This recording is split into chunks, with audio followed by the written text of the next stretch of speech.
Buscai, pois, em primeiro lugar o seu reino e a sua justiça, e todas as outras coisas vos serão acrescentadas. Muito bom dia para você. Com essas palavras da Palavra de Deus, nós começamos mais um dia. O nosso coração está feliz e agradecido a Deus pela noite e pelo privilégio que Ele nos dá de podermos ver o brilho de mais um dia e do sol também. Pedimos ao Senhor que esteja conosco no decorrer de todo esse dia, conduzindo a nossa trajetória, influenciando a nossa mente, conduzindo a nossa família, para que no final do mesmo nós possamos voltar para casa regozijando, felizes pelo fato de termos vivido na presença do nosso Salvador. Quero deixar com você nesse momento uma parte da Palavra de Deus do livro de Salmo, capítulo 107, o versículo 22, onde a Bíblia diz o seguinte: ofereçam sacrifícios de ação de graças e proclamem com júbilo as suas obras. Nós precisamos a cada dia oferecermos um sacrifício vivo ao Senhor, renunciarmos o nosso eu, renunciarmos a nossa vontade para que a palavra de Deus guie, conduza a nossa vida. Nós precisamos proclamar as obras do nosso Criador, do nosso Salvador. São tantas obras ao nosso favor e nós não podemos nos esquecer de nenhuma delas, porque aqueles que ouvem serão abençoados com esse testemunho.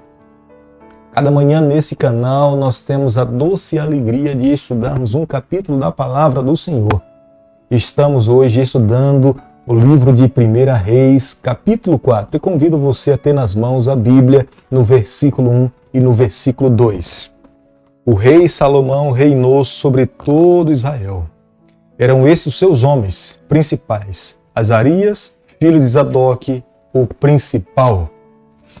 Quando nós começamos ao lado do Senhor, a nossa vida é extremamente próspera.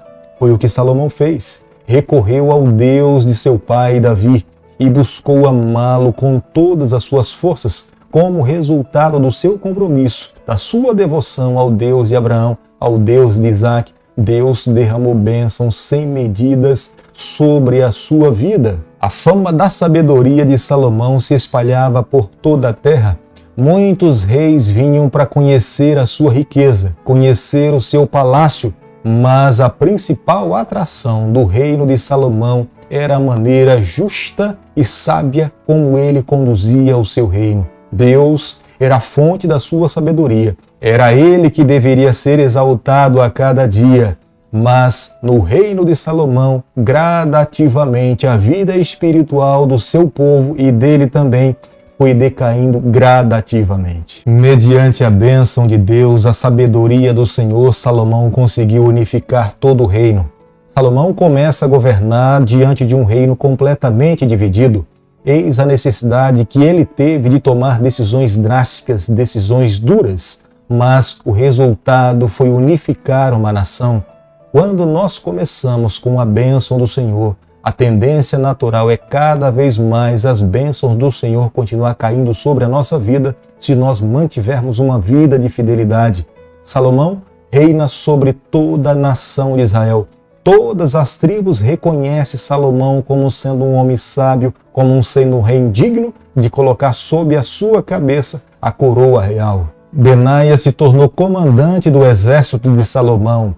Foi ele que começou a transição do reino de Davi para o governo de Salomão. No versículo 5 nós encontramos o nome de Zabude, que era ministro-chefe.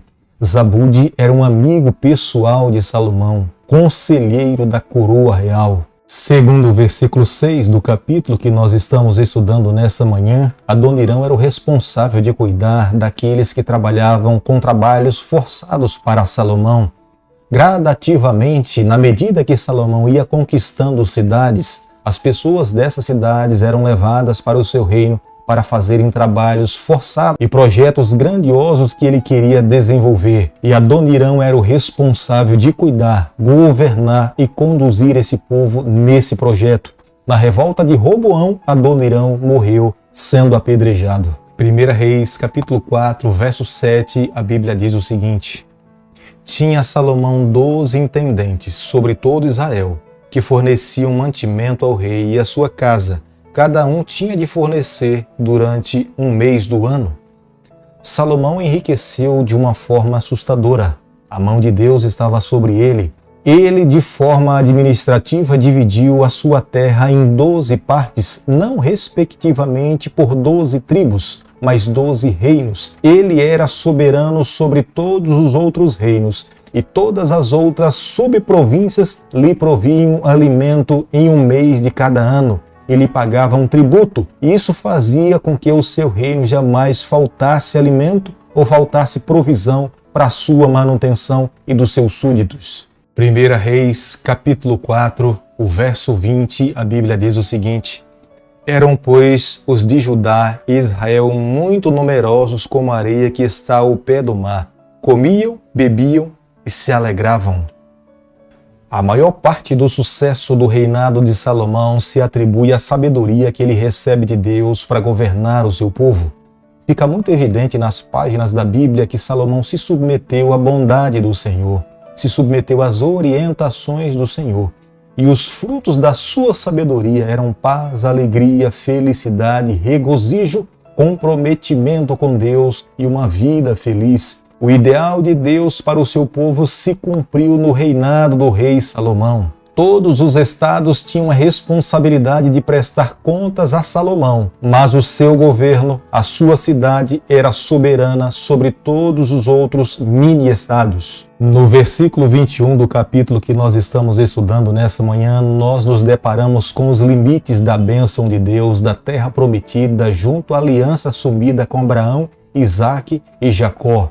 Desde o Eufrates até o rio do Egito, Salomão dominou e governou sobre todo esse território. No governo de Salomão, Deus permitiu que Salomão governasse sobre toda essa terra. Foi Salomão que recebeu das mãos de Deus o resultado da promessa abraâmica para o seu povo. Mas a maneira como ele governava, cobrando tributo dos 12 estados, isso era uma expressão de um governo tirano. E aqui se cumpriu a profecia de Samuel em dizer que o povo pecou pelo fato de ter menosprezado o governo de Deus e ter escolhido um rei humano. As cidades-estados que estavam ao redor de Jerusalém, elas provinham para Salomão mantimento não apenas para ele, mas para toda a sua numerosa família. Supunha-se que dentro da corte de Salomão, ele tinha em torno de 10 a 15 mil pessoas que lhe assistiam e lhe acompanhavam no seu governo. E todos os 12 estados supriam todas as suas necessidades. O couro era uma medida da época. Acredita-se que um couro equivalia a 220 litros nos nossos dias, e era o que Salomão recebia diariamente para suprir as suas necessidades e as necessidades daqueles que lhe assistiam dentro da corte. Davi teve que travar duras batalhas para conquistar o seu reino. Davi estava preparando um reino para oferecer a Salomão, mas nesse momento, Salomão é aquele que é abençoado por todas as batalhas travadas pelo rei Davi, que era o seu pai. Nesse momento, Salomão usufruía e gozava de paz nos 4 cantos da terra. Mediante o versículo 26 do capítulo que nós estamos estudando nessa manhã, a Bíblia nos informa que Salomão acumulou para si 40 mil cavalos. Salomão estava fugindo do princípio real de Deus. Deus não queria que o seu povo dependesse da força bélica de cavalos e colocasse a sua confiança em instrumentos humanos ou em animais que pudessem lhe defender. Mas Deus esperava que o seu povo mantivesse a sua confiança no poder de Deus, sendo submisso às suas ordens e à sua vontade. Na época de Josué, todos os cavalos conquistados, Deus ordenava que fossem destruídos, para que eles não dependessem desses animais, crendo que através deles era o resultado das suas vitórias. Salomão foi cercado com todos os bens, Deus lhe concedeu tudo aquilo que o seu coração desejava. Salomão tinha alimento para cavalos velozes, Salomão tinha alimento para cavalos de guerra. Na verdade, Deus não permitiu que o reino de Salomão faltasse nada, mas lhe supriu em todas as áreas. 1 Reis, capítulo 4, verso 30, a Bíblia diz o seguinte: Era a sabedoria de Salomão maior do que a de todos do Oriente e do que toda a sabedoria dos egípcios. Salomão foi abençoado por Deus com esse grande dom de ser sábio. Humildemente, ele se colocou diante do Senhor e Deus lhe abençoou com essa dádiva. A sabedoria de Salomão era superior à sabedoria de todos os outros países que estavam ao seu redor. O Egito era conhecido e famoso pela sua sabedoria. Eles dominavam na área da arquitetura, da astronomia, da medicina, do embalsamento, pintura, música e filosofia mística. Mas a sabedoria de Salomão se sobressaía sobre todos os outros reinos. Isto era a bênção de Deus, a mão do Senhor sobre a vida de Salomão. Salomão foi agraciado por Deus pela sua sabedoria. Salomão deixou muitas obras e foi reconhecido por todo mundo como sendo um dos homens mais sábios que já conseguiu pisar sobre a face dessa terra. Salomão é o autor do livro de Provérbios. Salomão é o autor do livro de Eclesiastes. Salomão também escreveu alguns salmos, mas a sabedoria de Salomão se limita quando sob a face dessa terra pisa a pessoa de Jesus Cristo. Em Jesus há a verdadeira sabedoria. Em Jesus há uma plenitude de todo conhecimento. Jesus veio a essa terra com a missão especial de revelar o seu Pai. Jesus veio a essa terra com a missão de morrer pela raça humana. Em Jesus nós encontramos toda a plenitude da divindade na vida de um homem chamado Jesus Cristo. Querido amigo, nessa manhã, ao concluirmos o estudo do capítulo 4 do livro de 1 Reis, eu e você, nós precisamos colocar no nosso coração algumas verdades. A primeira delas, como Salomão começou o seu governo confiando e dependendo do Senhor, nós precisamos começar todos os nossos projetos na companhia do nosso Deus. Somente Ele há a verdadeira sabedoria, somente nele há a verdadeira confiança.